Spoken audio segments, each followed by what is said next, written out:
B-Marsh Boxing back at it with another post-fight review. This particular fight was last night's first fight on the Danny Jacobs versus Luis Arias card, and this fight was between Cletus Seldin. You gotta tell me when the last time you seen a Caucasian with a name like Cletus. If you do, please let me know in the comment section. Cletus Seldin versus Roberto Ortiz. Roberto Ortiz was a guy that the man nailed to boxing. Big ups to him. He's the one who reminded me of this dude. I remember him on a card. I believe it was on a card where Roberto was on. Well, anyways, Matisse said he had sparked out Roberto Ortiz. That was his only loss in his career. But last night, man, he was beat to a bloody pulp by this Hebrew Hammer.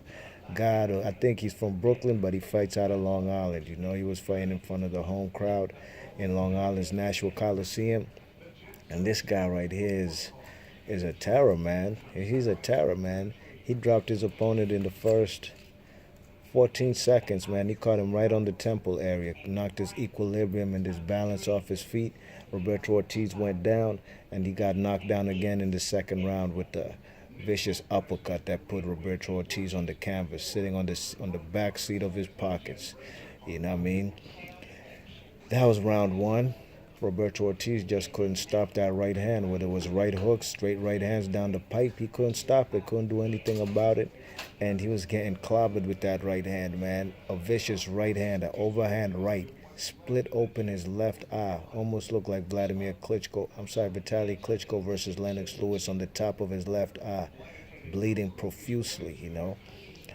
The Hebrew Hammer, man, you know, I'm not too familiar with this guy, man, but he caused and inflicted a lot of pain and damage in only 3 rounds. In round 3, he was just destroying Roberto Ortiz. Roberto Ortiz didn't have any balance, didn't set up his feet correctly. He was just taking a beating, and you know it was just a matter of time that the referee and the doctors were going to stop the fight because the dude was leaking through his left eye. Leaking, and it was on the top, meaning that the blood will trickle down into his eye socket, which is bad.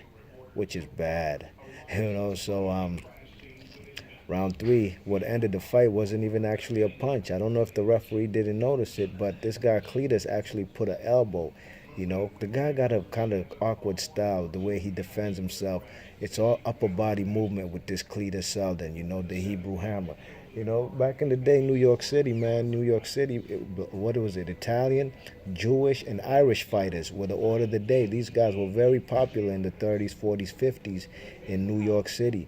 And this guy could be one of those guys who might bring back that glory, you know, from them Jewish fighters, you know, fellas like Barney Ross and Benny Leonard, you know. Those are great Jewish fighters from, you know, the 30s and the 40s, you know. So, the Hebrew Hammer, man. But one thing I gotta say, okay, yeah, the elbow finished the fight.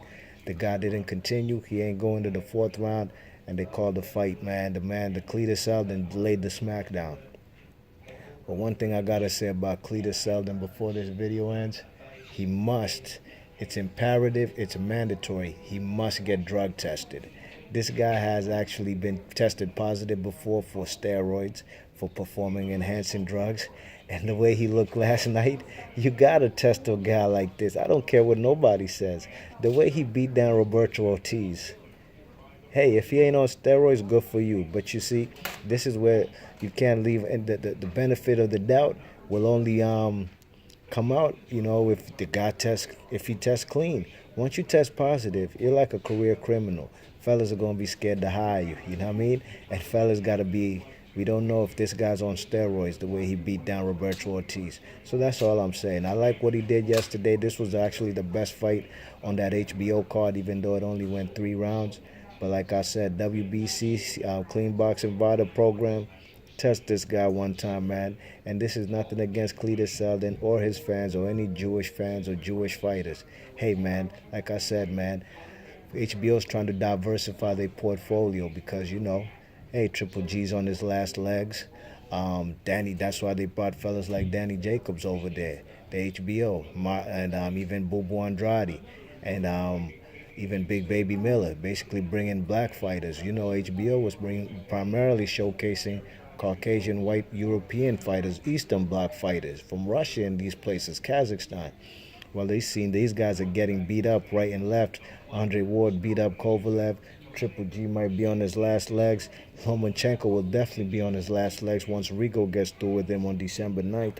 So they got to diversify their portfolio, and which better way than to bring a Jewish fighter, a guy who's popular in Long Island, where he fought out there in the Nashville Coliseum, a guy from Brooklyn, New York City. Hey, Lou DiBella, if you ain't promoting this guy, Eddie Hearn's about to snatch him right under your nose from you, you know?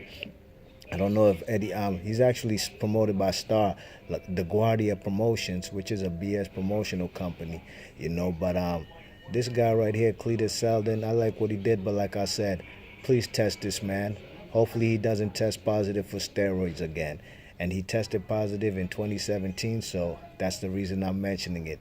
Be Marshbox, leave your thoughts and comments. Let me know what y'all thought about this fight. It was the first fight on the HBO card last night from out the National Coliseum, which featured Danny Jacobs and Luis Arias on the main event. Be Marshbox and leave your thoughts and comments, and I'm gone. One.